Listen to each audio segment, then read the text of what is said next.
ថ្ងៃទី17អន្ទាក់នៃភាពជោគជ័យតើយើងកំពុងគ្រប់គ្រងទ្រព្យសម្បត្តិឬទ្រព្យសម្បត្តិកំពុងគ្រប់គ្រងយើងតើបងប្អូនធ្លាប់ដឹងទេថាការមានអ្វីគ្រប់យ៉ាងជួនកាលវាពិបាកជាងការគ្មានអ្វីសោះថ្ងៃនេះខ្ញុំនឹងបង្ហាញពីរបៀបដែលស្ដេចដ៏មានអំណាចបំផុតក្នុងโลก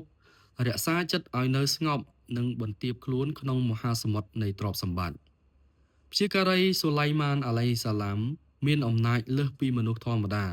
លោកអាចបញ្ជាខ្យល់បញ្ជាសត្វនិងបញ្ជាពួកចិន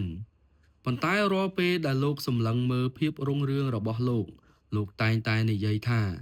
នេះគឺជាសេចក្តីសប្បុរសពីម្ចាស់របស់ខ្ញុំដើម្បីសាកល្បងខ្ញុំថា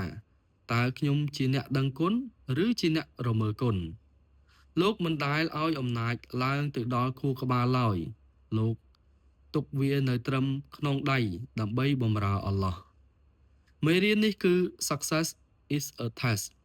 ជោគជ័យគឺជាវិញ្ញាសាសាកល្បងនៅពេលយើងមានលុយច្រើនមានអំណាចខ្ពស់ឬមានគេសរសើរច្រើននោះហើយគឺជាពេលដែលយើងងាយនឹងវង្វេងបំផុតចូលរៀនប្រើរូបមន្តរបស់ព្យាការីសូឡៃម៉ានអាឡៃហ៊ីសាឡាម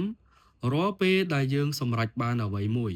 ចូលងាកទៅរកអល់ឡោះភ្លាមហើយនិយាយថា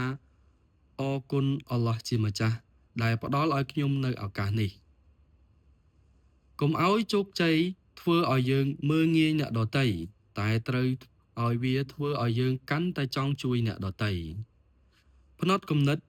អំនួតគឺ ego គឺមានន័យថា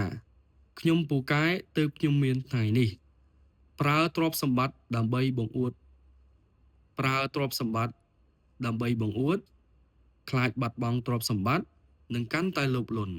រីឯផ្នត់គំនិតគតិបណ្ឌិត wisdom គឺអល់ឡោះផ្ដល់ឲ្យដើម្បីសាកល្បងចិត្តខ្ញុំប្រើទ្រព្យសម្បត្តិដើម្បីបង្កើតប្រយោជន៍និងមានសន្តិភាពផ្លូវចិត្តព្រោះដឹងថាអ្វីជារបស់បណ្ដោះអាសន្នប៉ុណ្ណោះបងប្អូនចូលរកអ្វីមួយដែលយើងកំពុងមានមោទនភាពបំផុតនៅថ្ងៃនេះរួចលើកដៃបួងសួងអរគុណអល់ឡោះនិងសន្យាថានឹងប្រើវាដើម្បីរឿងល្អតើត្រៀមខ្លួនគ្រប់គ្រងជោគជ័យហើយឬនៅបើត្រៀមហើយខមមិនពាក្យថាដឹងគុណជួបគ្នានៅថ្ងៃស្អែកជាមួយមេរៀនរបៀបនិយាយជាមួយសត្រូវអ៊ីនសាអល់ឡោះ